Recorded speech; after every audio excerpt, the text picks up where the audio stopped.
My name is Claire Mercer. I am 34 years old. I was 11 weeks pregnant when my husband looked at the ultrasound image in my hands and said, "That's not my child." There are moments in life that arrive with noise, arguments, crashes, slammed doors. This wasn't one of them. Daniel said those 4 words in the same tone he might have used to comment on the weather. Calm, certain, final. For several seconds, I thought I had misunderstood him. I remember looking down at the grainy black and white image. The technician had printed 3 copies that afternoon. One was folded inside my purse. One sat on the kitchen counter. The third was still in my hand.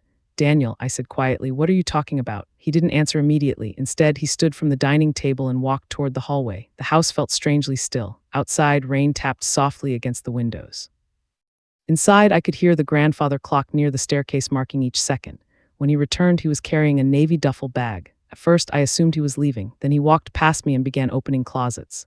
A second bag appeared, my bag. I watched him move through the house with a kind of efficiency that unsettled me more than anger would have. No shouting, no accusations, no questions, only decisions. "Daniel," I said again. He zipped the second bag closed. "I don't want you here." The sentence landed harder than the first. I had spent 9 years married to him, 9 years and 4 months. I knew his moods, I knew his habits, I knew when he was nervous, embarrassed, or trying to avoid a conversation. But I had never seen this version of him. He carried both bags to the front door. I followed. "You're making a mistake." "No," he replied. "I think I've been making one for years." Those were the last words he spoke to me that night. 14 minutes after I showed him the ultrasound, he placed my bags on the porch. Then he closed the door. The lock clicked. One small sound, one finished sentence. I stood there for almost 3 minutes before moving, not because I expected him to reopen the door, because I couldn't understand what had just happened. As a forensic accountant, I spent my days examining patterns, transactions, timelines, records. Most problems reveal themselves eventually if you look long enough. But standing on that porch, I had no pattern, no explanation, only an outcome. At 8:47 p.m., I loaded the 2 bags into my silver Honda Accord. At 9:12 p.m., I parked beside Cedar Street Park. At 9:26 p.m., I called a hotel. There were no available rooms within 18 miles because of a regional softball tournament. At 10:03 p.m., I stopped trying to find somewhere else to go. The parking lot was mostly empty. A single street lamp illuminated the far corner. Beyond it, the playground stood motionless in the rain. I reclined the driver's seat and pulled my coat over my shoulders. The ultrasound image rested on the passenger seat beside me. I didn't cry, not that night. I simply stared through the windshield and replayed the evening again and again, searching for the missing piece. By midnight, I had reviewed every conversation from the previous month. By 2:00 a.m., I had started questioning my own memory. By 4:00 a.m., exhaustion finally won. The rain had stopped. The park was silent. A faint gray line appeared along the horizon, and somewhere between disbelief and sleep, a realization began forming. What happened that night felt sudden, but sudden things rarely are. Looking back now, I understand something I couldn't see then. The betrayal didn't begin with the pregnancy. It didn't begin with the accusation.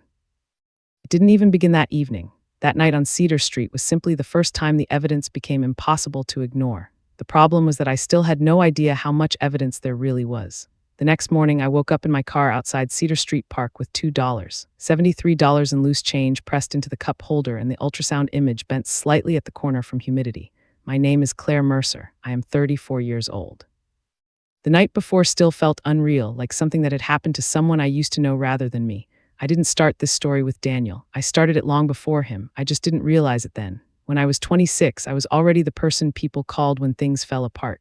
Not because I fixed everything perfectly, but because I never said no in a way that made people uncomfortable. At my first job in Ashford County Credit Services, I processed exactly 143 client financial reviews per month. My manager, Harold Bexley, once told me I had a dangerous level of patience. He meant it as praise. I treated it as instruction. That pattern followed me home. At 28, I was dating Daniel when his mother, Gloria Mercer, had a medical procedure that resulted in a hospital bill of $18,400. She called it temporary, Daniel called it urgent, I called it solvable, so I solved it. I paid $6,200 directly to the hospital. The remaining balance became a family loan written in a notebook that no one ever signed but everyone referenced. No one asked if I was comfortable. They simply assumed I would manage it, and I did. That was the beginning of what I now recognize as a structure, not love, structure. By the time Daniel and I got married in Willow Creek City Hall, June 14, 2016, with exactly 19 guests seated in mismatched chairs, I had already absorbed $41,300 in combined temporary support across 3 family accounts. On the surface, it looked like generosity. Inside my work, I knew it looked like a pattern that was never meant to stop repeating. After the wedding, the numbers expanded quietly. A car repair became $1,850. A short-term mortgage gap became $9,400 over 11 months. A cousin's tuition emergency became $7,200 transferred in 6 installments. Each request arrived with urgency but no documentation. Each repayment promise arrived with certainty but no timeline. And I, trained to read ledgers where truth hides in repetition, still chose belief over structure.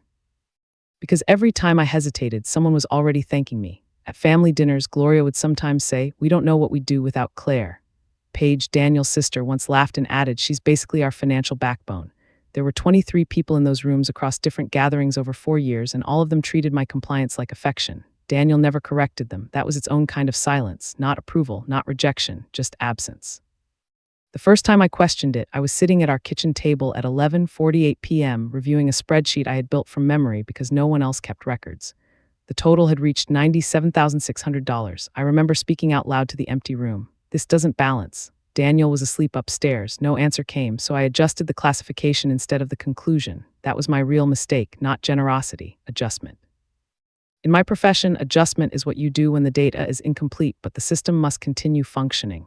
At home, I used it the same way. Years later, I can see how dangerous that translation was, because systems don't correct themselves just because you rename the error. They continue, and they grow. The turning point didn't feel like a turning point at all. It was a Tuesday, March 7th, 2023. I transferred $3,200 labeled temporary household support into Gloria's account while simultaneously closing a client audit report for work. 2 hours later, I received a thank you message from Daniel that said, "You make everything easier." I remember staring at that sentence for exactly 46 seconds. It didn't feel like gratitude, it felt like confirmation. That night I slept early, not because I was at peace. Because I was tired in a way that rest didn't fix. And still I didn't stop. Because stopping would have required admitting that what I was doing had a shape, a direction, a cost. I just hadn't named it yet. And then came Cedar Street, and Daniel's voice saying what I still can't fully reconcile with everything I had built around him. That wasn't my child, that wasn't my life, that wasn't my understanding of any of it. The morning after I left his house, I drove past the Willow Creek National Bank on Elm Avenue. The building was still open. Glass doors, quiet lobby, predictable order. I found myself noticing something I hadn't before. Every transaction leaves a trail, even the ones people believe are invisible. And as I sat there in the parking lot, I realized I had spent years documenting everyone else's trails, without ever following my own. That was when I decided for the first time not to go forward blindly, not to react, to review. And somewhere in that decision, before I even knew her name, I understood I was going to need someone who had seen this kind of pattern before, someone who kept records when others stopped asking questions. I didn't know it yet, but I was about to meet her. By the time I met Ruth Holloway, I already understood something important. Patterns don't begin when they become visible, they begin when they start repeating. My name is Claire Mercer. I am 34 years old, but before I could see the financial pattern, there was another one I ignored completely. The social one. It started with small corrections, not insults, not outright cruelty, corrections dressed as humor. At Gloria Mercer's 62nd birthday dinner, there were exactly 19 people seated around a long oak table in her rented Willow Creek banquet room. I remember the number because I was the one who paid $840 for the venue deposit. Daniel raised his glass and said, "Claire keeps our family financially functional. Without her, we'd probably be living like normal people." There was laughter, not loud, not cruel, polite laughter. The kind that signals permission rather than joy. I smiled because everyone was looking at me. That was the first rule I learned in his family. Do not interrupt the narrative being built about you. So I didn't. Instead, I refilled water glasses. I checked the dessert order with the server. I made myself useful in ways that didn't require voice. Later that night in the car, I wrote the comment down in my phone notes. Not because it hurt most, but because it repeated a pattern I had started noticing in other places. Humor that always had me as the variable, never the author. At Christmas that same year, there were 23 people in Daniel's cousin's house in Ashford County. The heating system made a low clicking sound every 47 seconds. I remember because I counted it while Daniel spoke. "This is Claire," he said, "our resident safety net. If anything goes wrong, she catches it, eventually." Another laugh, another pause where I waited to see if someone would question the framing. No one did. I remember Paige Mercer leaning toward me afterward, her voice soft enough to feel like kindness. "You're good for him," she said. "He's always been intense. You balance that." Balance. That word followed me longer than any accusation, because balance implies fairness. What I was doing wasn't balance, it was absorption. At Easter brunch, Daniel introduced me to a distant relative I had never met, an older man named Roy Mercer who asked me without hesitation, "So you're the one keeping everything afloat?" Daniel answered before I could. "She's better at numbers than feelings." The table laughed again. I looked down at my plate and noticed how carefully everything was arranged. 8 deviled eggs, precisely cut ham slices, folded napkins aligned at 90-degree angles. Control always hides in details. I understood that professionally, but not personally. Not yet. The first moment I felt something shift wasn't anger, it was distance.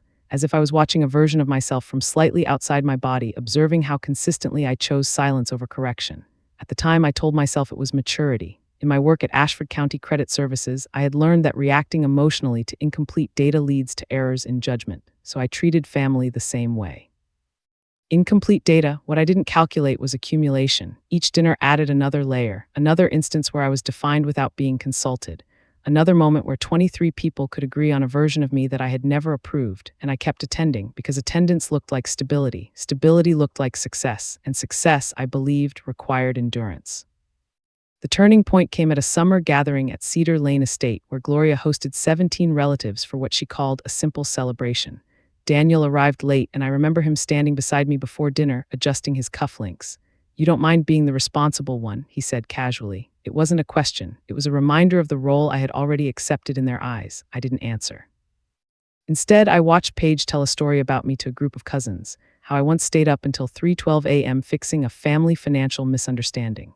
She laughed when she said it. So did they? I remember the exact moment I understood something important. They weren't misrepresenting me. They were repeating what had gone uncorrected. Silence becomes permission when it lasts long enough. That night, I drove home alone because Daniel stayed to help clean up.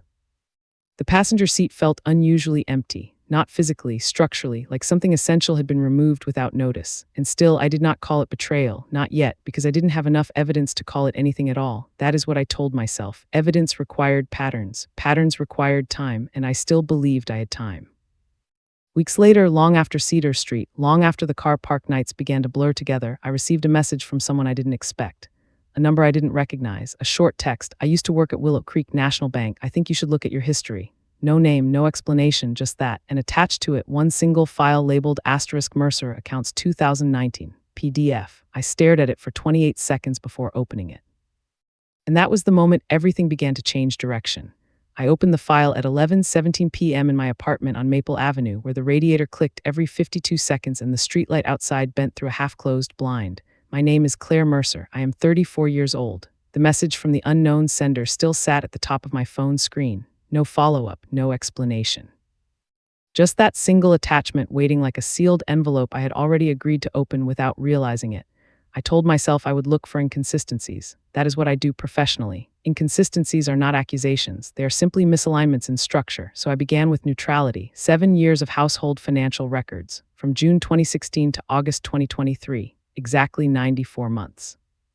I built a timeline in a spreadsheet with 12 columns: date, amount, source account, destination account, memo line, category, and 6 internal flags I use when auditing client files. At first, everything appeared ordinary. Mortgage payments of $2,140 per month. Utility transfers averaging $312. Groceries fluctuating between $680 and $1,050 depending on the season. Normal life reduced to structured repetition, but normality is only stable until you zoom in. At month 14, I found the first anomaly. A transfer labeled Temporary Support Adjustment for $3,200. No recipient name listed beyond initials. GM. I paused for exactly 9 seconds before continuing. One irregularity is noise. I had seen thousands in client audits, but noise becomes pattern only when it repeats, so I kept going. Month 19, $2,800 to the same initials. Month 22, $4,500 split into 2 transfers, 48 hours apart. Month 27, $3,200 again, always similar wording. Always vague classification, always rooted through the same internal account structure I had once assumed was just Daniel's preference for simplifying family logistics.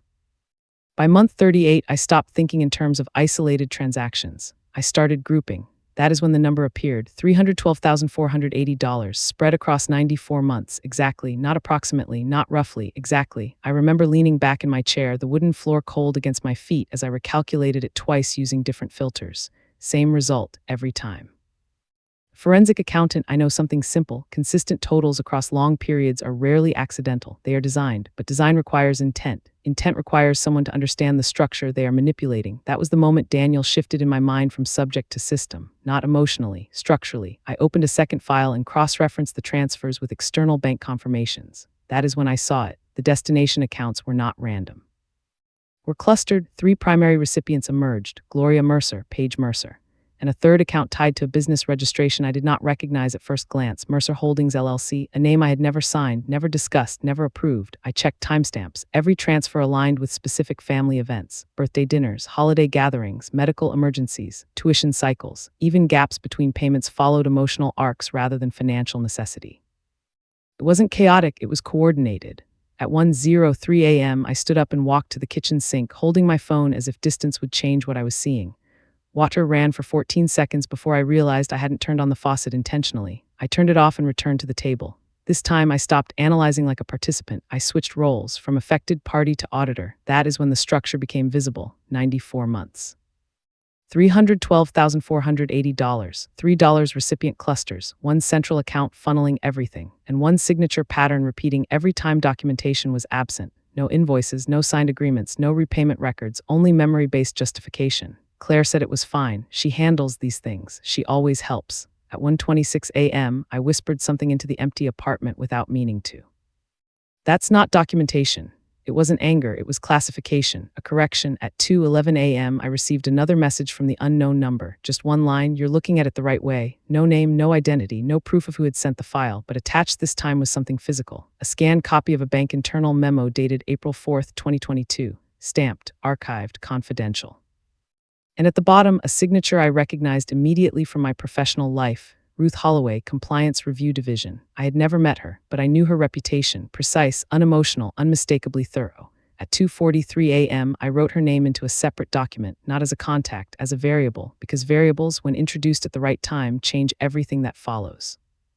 And I understood, sitting in my apartment with 7 years of financial silence finally speaking back, that this was no longer about missing money. It was about who had been managing the silence all along. The next message arrived before sunrise, and this time it contained only a location and a time: Willow Creek Public Library, 9:00 a.m. Ask for Ruth Holloway. I stared at it until the screen dimmed. Then I set my phone down and opened a new spreadsheet. Because whatever was coming next would need structure I hadn't yet built. I arrived at Willow Creek Public Library at 8:52 a.m., carrying a printed stack of 7 years of bank statements and a comm I did not fully trust yet. My name is Claire Mercer. I am 34 years old. The building smelled like old paper and disinfectant, the kind of clean that erases nothing but organizes it neatly. Ruth Holloway was already there. She didn't introduce herself with warmth or hesitation. She simply placed a beige folder on the table between us, aligned perfectly with the table edge, as if precision was a language she preferred over conversation. "I reviewed what you sent," she said. Her voice carried no judgment, only structure. Across from her, I sat with my documents arranged into 3 categories: verified, questionable, and unresolved. That is how I had survived the past 72 hours without collapsing into interpretation instead of analysis. Ruth opened her folder. Inside were printed ledgers spanning 48 months, marked, highlighted, cross-referenced. "I used to work compliance at Willow Creek National Bank for 19 years, she said. "I saw patterns like yours more than I should have." I didn't ask her what she meant by mine asterisk. I already knew. She slid the first page toward me. At the top, a name appeared in bold transaction headers: Gloria Mercer, Daniel's mother. At first, I thought it was a single anomaly, one-off assistance, a medical reimbursement, a family obligation that would have fit the story I had been living inside for years. But Ruth turned the page, then another, then another. "Monthly deposits," she said calmly. "Always between $1,800 and $4,500. Always labeled as temporary assistance or household adjustment." I counted them as she spoke: 37 transactions over 41 months, exactly $121,600, not irregular, not accidental, structured repetition. My throat tightened slightly, but my hands remained still on the table. "I assumed they were known to you," Ruth added. "I was told they were emergencies," I said. She looked at me for the first time directly.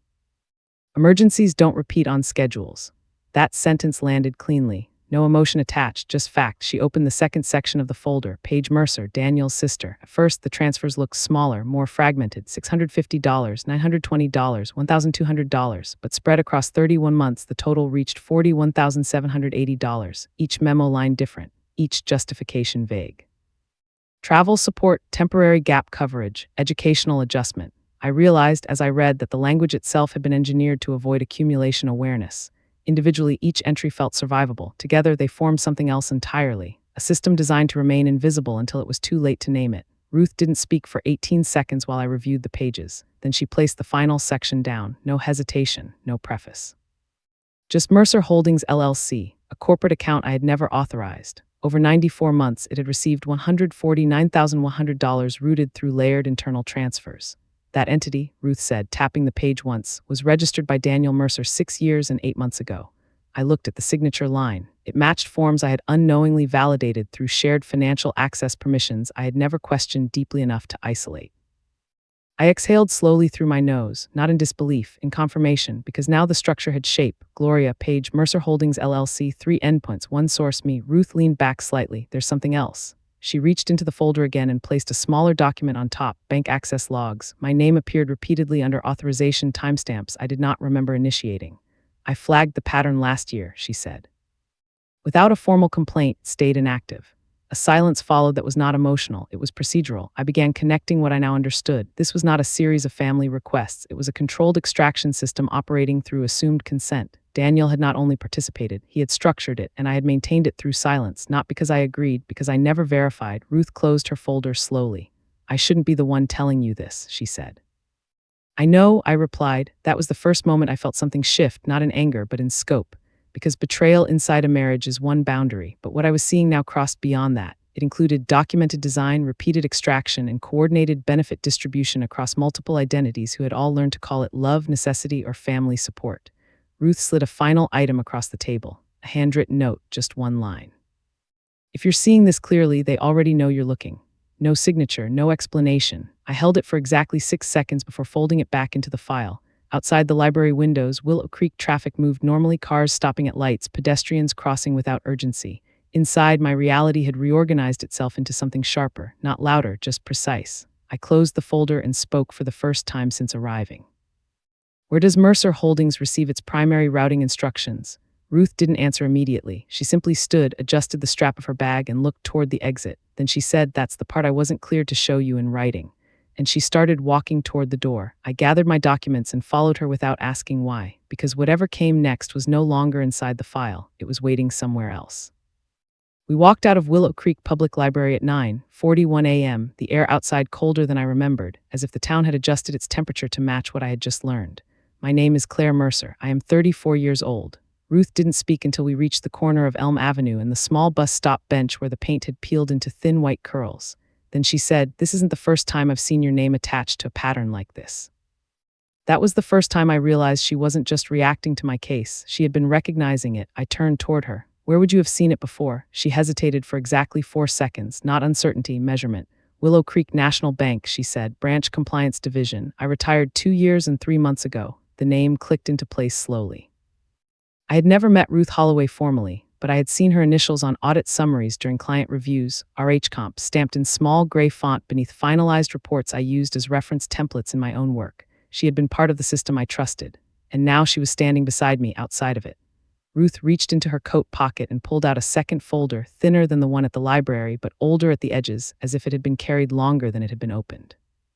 "I noticed your household account cluster in late 2019, she said. My attention sharpened instantly. 2019 was not random. It was the year the transfers shifted from occasional to structured, from flexible to predictable, from explanation to silence. Ruth opened the folder on the hood of a parked car, using her palm to keep the pages from lifting in the wind. Inside were printed audit notes, highlighted transaction trails, internal flags marked in red ink.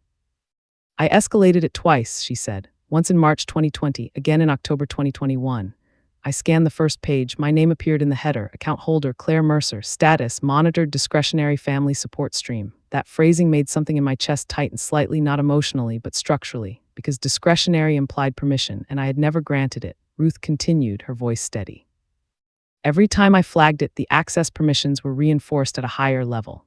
"By whom?" I asked. She didn't answer immediately. Instead, she turned the page. A chain of authorization overrides appeared in a vertical sequence. 6 names total, 4 were redacted, 2 remained visible. One of them was Daniel Mercer. The second was Mercer Holdings LLC. I stared at the page for 11 seconds without moving. Ruth closed the folder halfway, as if limiting exposure could reduce impact. "I didn't intervene directly," she said. "Not because I didn't want to, because I couldn't escalate beyond that threshold without account holder confirmation or legal mandate." Her words were not defensive, they were procedural truth. That distinction mattered more than comfort. We walked again, this time toward Willow Creek Transit Station. The sidewalks were mostly empty, except for a man carrying a box of printer paper who crossed at exactly 10:06 a.m. Ruth spoke while we moved. "After I retired, I kept reviewing flagged cases informally. Yours stayed in my memory because it never resolved itself, it just expanded. Expanded. That word stayed with me longer than the rest because expansion implies design, not accident. At the station entrance, Ruth stopped and looked at me fully. "This is the part you need to understand," she said. "What you saw in your bank records isn't just family mismanagement." She opened her coat again and pulled out a final item, a single document sealed in a plastic sleeve. Inside, a corporate authorization form dated 14 months earlier. Signature line Claire Mercer, except it wasn't my signature. It was a structured imitation, close enough to pass casual verification, but off by 2 degrees in stroke alignment. I recognized it instantly, forgery refined through familiarity, not guesswork, observation. Ruth placed the document into my hands. "I kept this separate because I didn't want it to disappear into internal cleanup," she said quietly. "I thought you should be the first to see it outside the system." A train passed behind her, shaking the platform with a low metallic rhythm. I studied the forged signature for exactly 7 seconds, then I spoke. This wasn't just access abuse. Ruth nodded once. "No, it's replication," I said. "Yes," that word settled differently. Replication requires study, consistency, repetition over time. It is not impulsive, it is practiced, and practice implies ongoing access. Someone had been learning me, not emotionally, operationally. Ruth stepped closer, lowering her voice. "There's something else," she said. "The routing changes you asked about in the library, I wasn't cleared to show you everything there." She paused. Then added, "But I brought what I could physically extract before system lockdown last night." From her bag, she produced a small USB drive attached to a paper tag labeled simply WH Archive Level 3 Export. She placed it in my palm. "This contains internal transaction mapping from Mercer Holdings LLC," she said, "including source-to-destination tracing that was never visible in consumer statements." I closed my fingers around it, cold metal, small enough to disappear. Large enough to change everything. Ruth stepped back slightly. "If you open that," she said, "you won't be able to unsee the structure." I looked down at the drive, then back toward the station entrance where people were moving through their mornings unaware of anything shifting. "Where does it lead?" I asked. Ruth adjusted her coat collar and exhaled once. "To the person who approved every layer you were never supposed to question." She turned and began walking toward the platform stairs. Then, without looking back, she added one final sentence. "And Claire, they know I gave you this." I stood still for a moment, the USB drive pressing lightly into my palm. Inside it, something already felt awake. And for the first time since Cedar Street, I understood the next step wasn't about what I had lost. It was about what had been built around my name while I wasn't looking. I didn't open the USB drive immediately. I placed it in a locked drawer in my apartment on Maple Avenue and sat with it there for exactly 3 days and 11 hours before I allowed myself to look at it. My name is Claire Mercer. I am 34 years old. In that time, I rebuilt what I already had into something cleaner. Not emotionally, structurally, because emotion distorts scale, and scale was what I needed to see clearly now. I started with what I knew best, spreadsheets. 7 years of household transactions expanded into a master file of 9,842 rows, each line reclassified, each memo line stripped of language and reduced to function. What had once been support, adjustment, and temporary assistance became neutral categories: outflow, recipient cluster, authorization source. That is when the structure stopped looking like money and started looking like a system. I mapped every transaction from June 2016 to August 2023 across 3 layers. Layer 1, origin accounts. Layer 2, destination clusters. Layer 3, approval signatures. At first, I thought I was looking at financial abuse. That would have been simpler, but by day 4 of analysis, simplicity disappeared because the approvals did not match emotional proximity. They matched timing. On March 12, 2020, a transfer of $4,200 went to Gloria Mercer. That same day at 18:07, Daniel Mercer's login authorized a secondary routing adjustment. On June 4, 2021, Paige Mercer received $1,150 labeled education support. At 09:22 that morning, Mercer Holdings LLC executed a batch authorization update affecting 6 accounts. The pattern was not reactive, it was synchronized. I printed everything, exactly 312 pages, stacked them on my kitchen table in chronological order. Then I did something I only do in professional audits. I stopped asking what happened and started asking what repeated. By week 2, I had identified 14 repeating structures, each one tied to a specific family event type: medical, educational, domestic, repair, celebratory gathering. Every emotional category had a financial counterpart. Every narrative had a transaction template. And every template had a signature chain that ended in the same place: Mercer Holdings LLC. On day 9, I found something that changed the direction of my understanding entirely. A gap. Between months 38 and 41, there were no visible transactions in my personal account, but the internal ledger from Ruth's archive showed continuous movement during that exact period. That meant something simple. The money had not stopped. It had only stopped showing me. I stared at that realization for 22 minutes without moving, because concealment inside a shared system requires permission at a level beyond access. It requires trust and structure, not just entry into it. That was the moment Daniel's voice from Cedar Street re-entered my analysis differently. That's not my child. At the time, I had treated it as rejection. Now I reclassified it, timing alignment. Exit positioning, risk separation. Because once the financial system became visible, everything around it began to reorganize, including memory. Family dinners I had once interpreted as humiliation now appeared differently in sequence. Each public joke coincided with a transfer cycle. Each family emergency aligned with authorization spikes. Each moment I was framed as the responsible one occurred immediately before or after high-volume withdrawals. It wasn't random, it was conditioning. And I had been trained to remain stable while it happened. On day 12, I opened Ruth's USB drive. The files loaded in a simple directory structure labeled MercerCore/2016-2023. Inside were routing maps I had never seen before, flow diagrams showing money movement between 11 internal nodes. Some were familiar names, some were coded. One node appeared repeatedly without explanation: DH Primary, Daniel, Primary Routing Authority. That was the first time I closed my laptop for exactly 8 minutes just to recalibrate what I was seeing, not emotionally, professionally, because now I understood something uncomfortable. Daniel had not been reacting to my pregnancy when he expelled me from Cedar Street. He had been resolving exposure risk. Pregnancy changes liability structures. It introduces inheritance pathways. It alters financial entanglement visibility in legal review scenarios. And if Mercer Holdings LLC was already embedded across accounts, then a child meant audit expansion. Not emotionally, structurally. I ran the timeline again. The moment he saw the ultrasound was not the beginning of his reaction. It was the confirmation point of something already in motion. On day 15, I documented everything into a single consolidated report. Title: Systemic Financial Extraction, Mercer Network, pages 48, appendices 7. Cross-references 193, and I added one final section at the end, not accusation, observation. Every major emotional rupture coincides with financial system stabilization. That was the sentence I couldn't ignore, because it meant my most painful memory was not isolated, it was functional. That night I received a message from Ruth. Only one line: "You see it now." No question mark, just confirmation. I placed my phone face down on the table and looked at my compiled work. For the first time, I wasn't trying to understand what Daniel had done to me. I was understanding what the system had required me to be. And somewhere inside that realization, another pattern began to form. Because if my presence had been structurally necessary, then my removal would also need to be structured. And Cedar Street was starting to look less like abandonment and more like preparation. I opened a blank page on my screen and typed a single heading: "What happens after exit events?"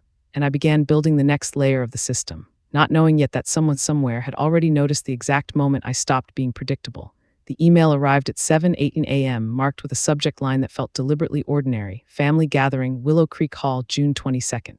My name is Claire Mercer. I am 34 years old." I read it twice before opening the attachment. Inside was a printed invitation for Gloria Mercer's 70th birthday celebration.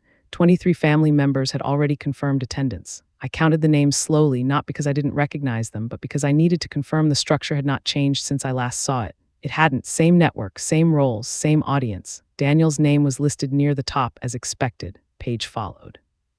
Then cousins, in-laws, distant relatives who had once laughed at the right moments during dinners I had financed, hosted, or repaired without acknowledgement.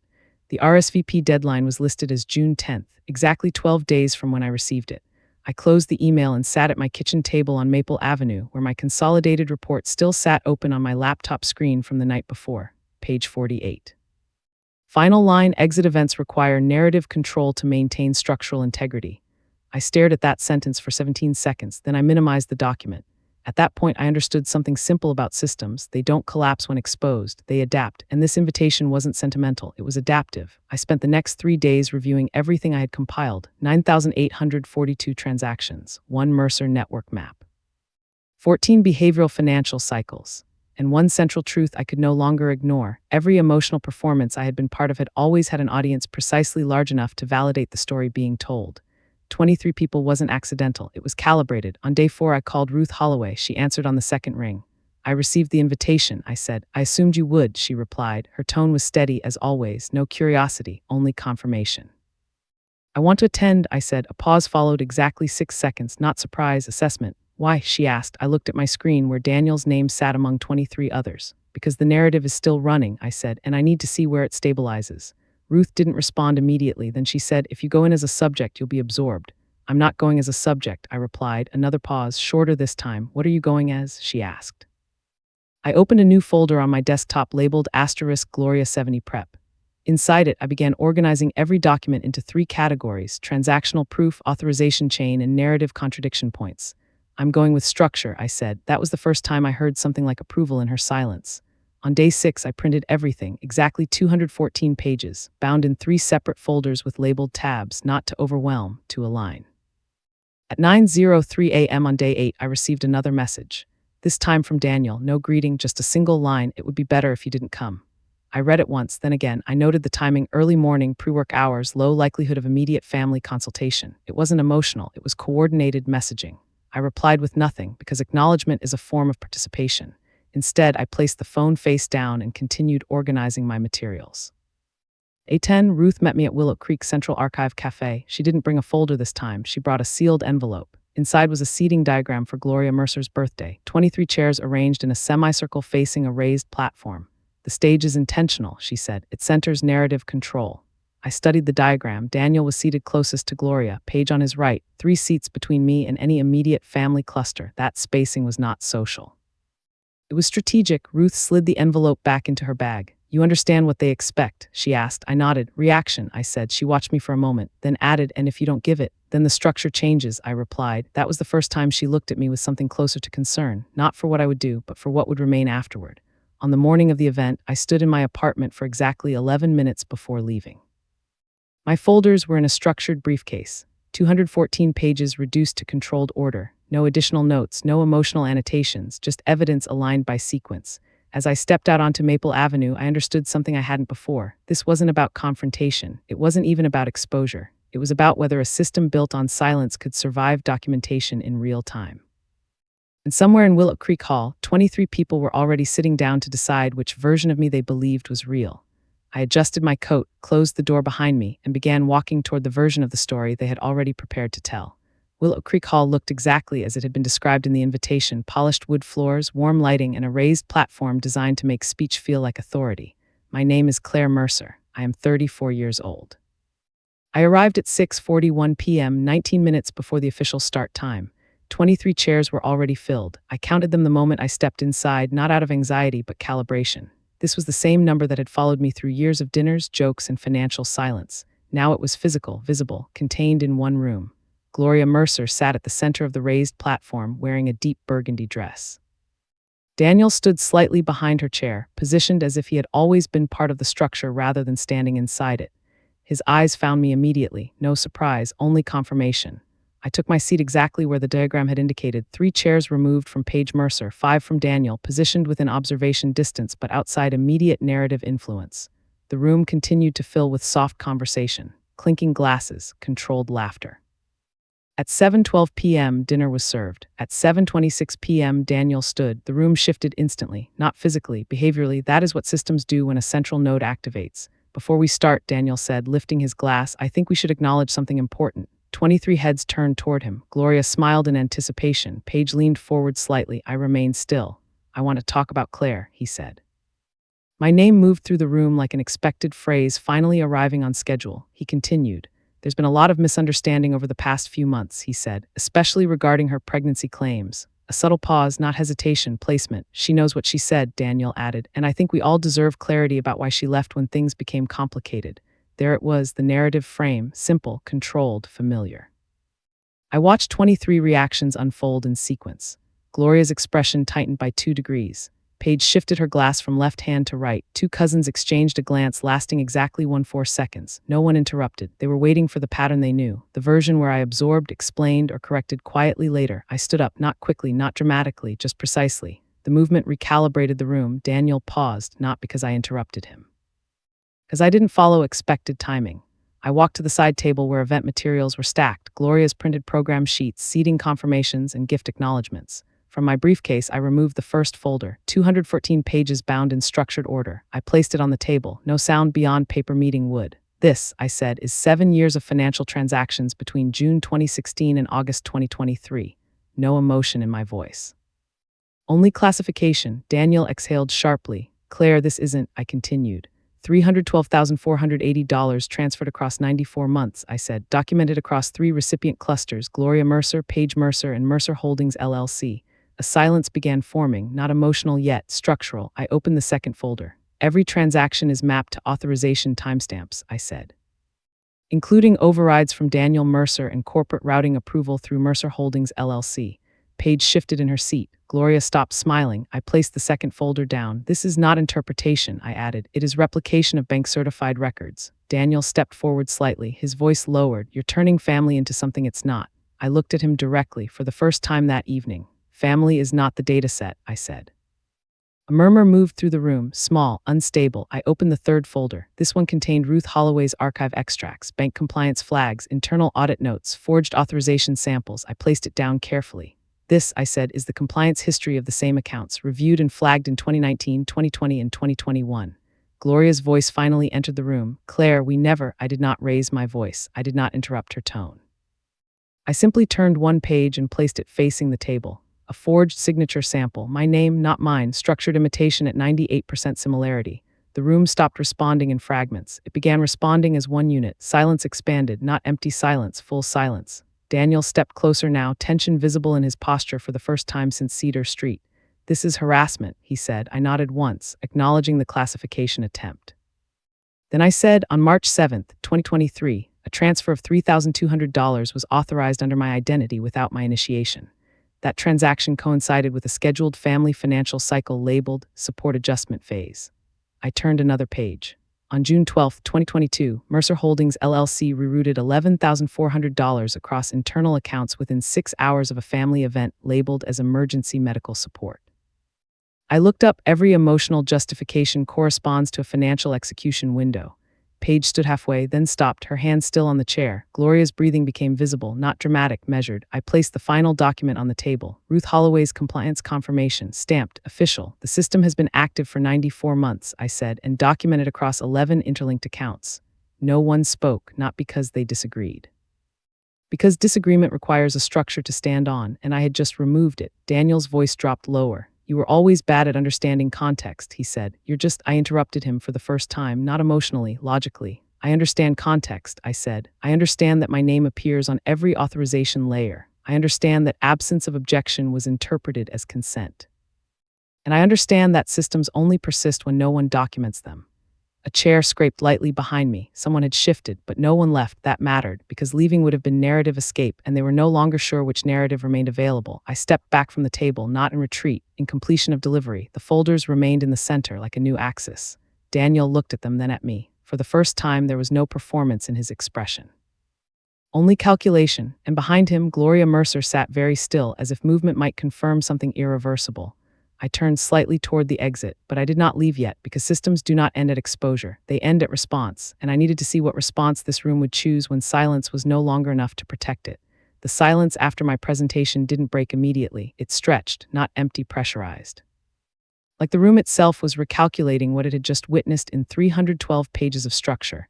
My name is Claire Mercer. I am 34 years old. Daniel was the first to move again, not toward me, toward the table. He placed both hands on the edge of the documents I had laid out, as if physical contact could reassign meaning. This is selective, he said. You're isolating numbers without context. His voice had returned to something familiar now, controlled, persuasive, practiced. The version of him I had heard at 23 dinners across 7 years. Paige stepped in quickly after him. She's always been obsessive about data, she said. This is what she does when she gets emotional. A phrase I recognized instantly. Reclassification of credibility through personality framing. Gloria Mercer finally spoke from her chair on the platform. Claire, if there were mistakes, we can discuss them privately, she said. There's no need to turn this into. I did not respond, because response invites continuation. Daniel exhaled sharply. This pregnancy situation, he began, that word again, situation, not accusation, not event, containment language. She left without explanation, he continued. And now she's rewriting history to justify it. A few heads in the room shifted, not toward me, toward him. That was new. Because systems begin to destabilize when observers change reference points. I remained still, not because I had nothing to say, because I had already said everything that required structure. Then the first interruption came, from a man seated near the back, Harold Mercer, one of Daniel's cousins. Daniel, he said carefully, these documents aren't emotional claims, they're bank-certified records. Daniel turned toward him immediately. You're reading her interpretation, he said. Harold shook his head once. I'm reading timestamps. That was the first fracture, not loud, but irreversible. Another voice followed, then another, a cousin, then an aunt, each one not challenging me, but aligning with the physical evidence now placed on the table in the center of the room. Paige stood fully this time, her voice sharpened. You're all just going to accept this without question. No one answered her, because questioning requires a stable counter-narrative, and the documents had removed it. Daniel looked around the room now, not at me, but at the shifting audience. For the first time since Cedar Street, I saw something in him that wasn't performance, it was recalibration. He stepped forward again. This is being misrepresented, he said, slower now. Claire has access to systems she doesn't understand fully. She's been overwhelmed since the door at the side of Willow Creek Hall opened. Not dramatically, not loudly, but precisely timed. Ruth Holloway entered carrying a sealed black folder. No hesitation in her movement, no acknowledgement of the room's attention, only direction. She walked straight to the table and placed the folder beside my documentation stack. I wasn't going to add this, she said quietly. Her voice cut through the room's instability without raising volume. But after what I've heard tonight, it's necessary. Daniel's eyes narrowed slightly. Who are you? He asked. Ruth didn't look at him immediately.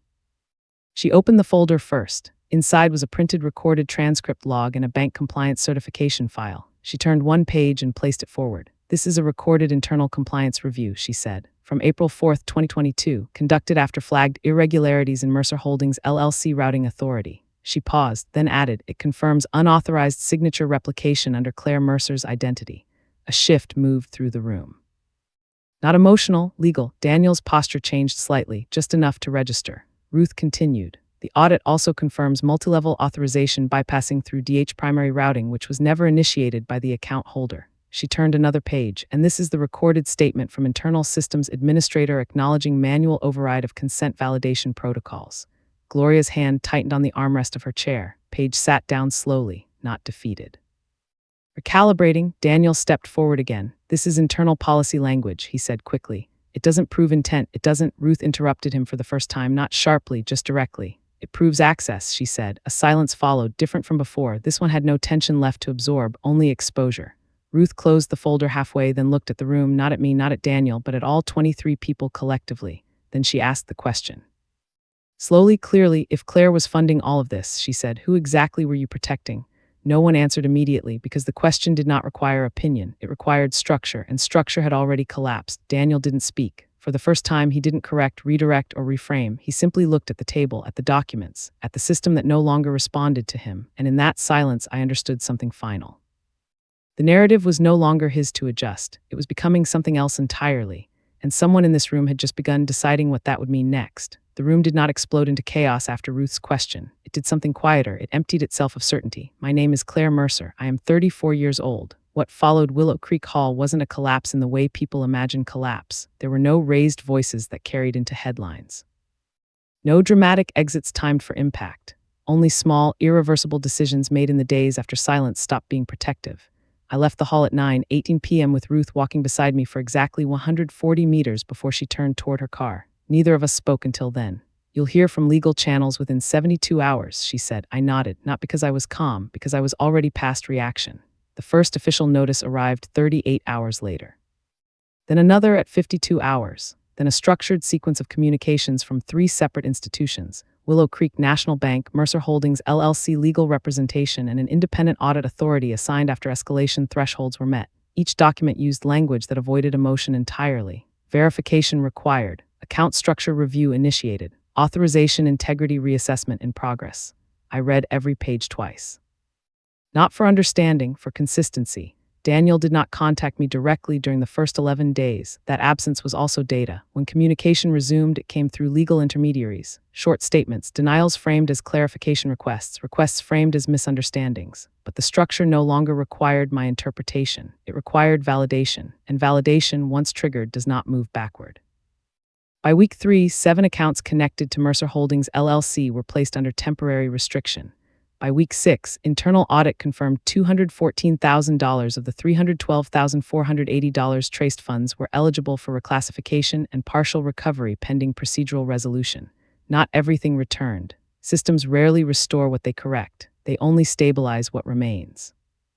I moved out of Maple Avenue on a Tuesday at 10:06 a.m. The apartment felt different when I left it. Not empty, resolved. Ruth met me outside with a sealed box. Inside were copies of every document I had compiled. 214 pages reduced now into official record formatting. You should keep this, she said. I already know it, I replied. She looked at me for a moment, then nodded. That's usually when people stop needing it, she said. The new place was smaller. One-bedroom unit near Cedar Ridge, 9 blocks from the river. No radiator clicking, no echoing silence with memory attached, just structure that belonged only to the present. Pregnancy became part of my days without being the center of them. Appointments were recorded in my planner with the same neutrality I once reserved for financial reconciliations. Week 18, ultrasound review completed. Week 21, routine screening normal. Week 24, movement detected at 3:14 a.m. numbers replaced narrative, and in that replacement something stabilized. Ruth visited twice in those months. Each time she brought nothing physical except updated case summaries. No folders, no urgency, just closure in increments. The final financial reconciliation arrived at 6 months after the haul. Total confirmed misallocated funds, $287,600. Recovered or restructured, $201,400. Remaining balance classified as untraceable systemic dispersion, $86,200. I accepted the document without comment because acceptance was no longer emotional, it was procedural completion. Daniel's name appeared one final time in an administrative notice 2 weeks later. No explanation attached, only resolution language. Primary account access terminated. Page's name followed with a separate note indicating voluntary exit from linked financial structures. Gloria's status was marked as non-participatory beneficiary review completed. I did not read those lines more than once, not because they didn't matter, because they no longer required observation. On a quiet evening in late autumn, Ruth came by for the last time. She stood at my door for exactly 9 seconds before speaking. "I won't be involved in anything further," she said. "I didn't expect you to be," I replied. She handed me a small envelope. Inside was a single printed page. No headers, no case numbers, just one sentence. System corrections completed without escalation beyond required thresholds. I kept it, not as memory, as confirmation. After she left, I stood by the window for a long time, watching the river move without interruption. There was no final victory moment, no visible ending point. Only a life that no longer required constant translation. And for the first time since Cedar Street, I understood that what remained after everything wasn't loss. It was control returned quietly to its correct owner. And somewhere in that silence, I began to realize there was still one part of this story I had never fully seen from the outside. The hospital room was quiet in the way structured systems are quiet after resolution. No uncertainty, no urgency, only measured presence. My name is Claire Mercer. I am 34 years old. My daughter was born at 3:42 a.m. on a cold January morning in Willow Creek General Hospital, weighed exactly 318 kilograms, lungs steady from the first breath. There was no one else in the room when it happened, only the steady rhythm of monitors and the kind of silence that no longer feels empty once you've learned what real noise looks like. I remember holding her for the first time and thinking, not about what had been taken from me, but about what had never been allowed to belong to me without conditions attached. Outside, the city continued moving at 47 kilometers per hour through early morning traffic, unaware that something inside my life had finally stopped requiring explanation. Ruth came later that afternoon. She didn't bring a folder this time. She brought a small wrapped package and placed it on the bedside table without ceremony. "It's not documentation," she said. "What is it?" I asked. "A ledger closure note," she replied. I opened it. Inside was a single handwritten card, all known systems resolved. No further structural exposure identified. It wasn't emotional language, but it felt final in a way emotion never had. I looked at my daughter again and understood something that didn't come as insight so much as recognition. For years, I had been the stable variable in someone else's system, the predictable input, the silent correction point. The person who ensured instability never became visible enough to interrupt function. That role had felt like responsibility. It had actually been availability. The difference mattered more now than it ever had. In the weeks that followed, I did not return to Willow Creek Hall in memory the way I once thought I might. There was no need for symbolic closure. The records had already done that work for me. Instead, I began organizing a different kind of structure, one that did not extend beyond my consent. Feeding schedules, sleep intervals measured in 3-hour cycles, financial planning reduced to a single column, necessary not requested. Even grief, when it appeared, arrived in smaller units, not collapse, just acknowledgement. Ruth visited once more, 27 days after the birth. She stood in the doorway for 6 seconds before speaking. "You didn't need any of it to end the way it did," she said. I understood what she meant. The system had not required my confrontation in Willow Creek Hall. It had required only my refusal to continue sustaining it. "I know," I said. She nodded once, then placed a final envelope on the counter. "This is everything that remains archived under your name," she said. "Officially closed." I didn't open it immediately. Because closure is not always something you revisit. Sometimes it is something you place beside you and allow to exist without inspection. After she left, I sat by the window with my daughter asleep in my arms. The river outside moved with the same indifferent consistency it had always had, but I no longer interpreted movement as uncertainty. I understood it as continuation without obligation. That was when I realized something simple about responsibility. It is not the same as being available for extraction. It is not the same as being the person who stabilizes every imbalance in reach. And it is not the same as remaining silent so that others can keep their version of reality intact. Responsibility, I had learned, is not what you give away, it is what you choose to keep. Documentation had once been my professional habit. Now I understood it as something quieter, not coldness, compassion directed forward. Record not of accusation, but of continuity, so I would not need to question myself twice for surviving what I had already clearly seen. The life I live now did not begin at Cedar Street. It did not begin in Willow Creek Hall. It began the moment I stopped financing explanations that required my absence from them. And when I think about everything that came before, I no longer see betrayal as the center. I see a decision I made repeatedly until I finally stopped making it. If there is anything I would leave behind as understanding, it is this: being responsible is not the same as being available for exploitation. Documentation is not distance, it is respect for the version of you that will not be there to argue later. And truth, once seen clearly, does not demand anger. It only asks for refusal to look away again. I have learned to live inside that refusal. And now I wonder quietly, as my daughter sleeps beside me, have you ever ignored evidence because trusting someone felt easier than questioning them? I'd love to hear your story in the comments.